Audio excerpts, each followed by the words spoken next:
The history of all hitherto existing society is the history of class struggles.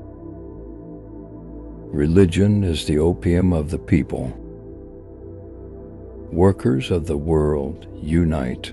You have nothing to lose but your chains. The philosophers have only interpreted the world in various ways. The point, however, is to change it. Capital is dead labor, which, vampire-like, lives only by sucking living labor, and lives the more labor it sucks. From each according to his abilities, to each according to his needs. The production of too many useful things results in too many useless people. The theory of communism may be summed up in one sentence: abolish all private property. Men make their own history, but they do not make it as they please. They do not make it under self-selected circumstances, but under circumstances existing already, given and transmitted from the past. The education of all children, from the moment that they can get along without a mother's care, shall be in state institutions. The history of the world is not the theater of happiness. Periods of happiness are blank pages in it, for there are periods of harmony, periods when the antithesis is in abeyance. Freedom is the recognition of necessity. The human being is, in the most literal sense, a political animal, not merely a gregarious animal, but an animal which can individuate itself only in the midst of society.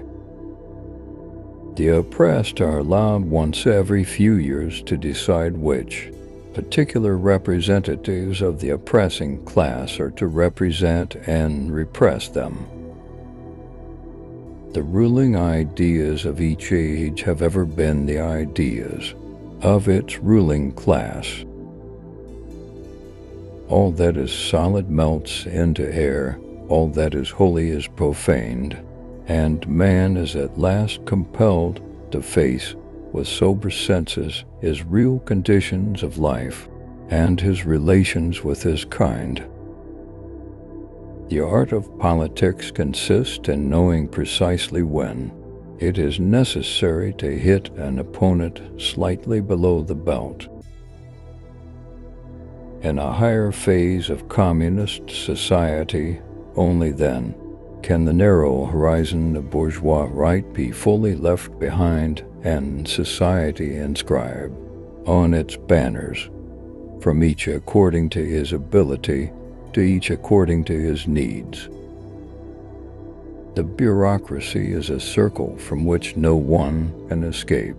Its hierarchy is a hierarchy of knowledge. Reason has always existed, but not always in a reasonable form.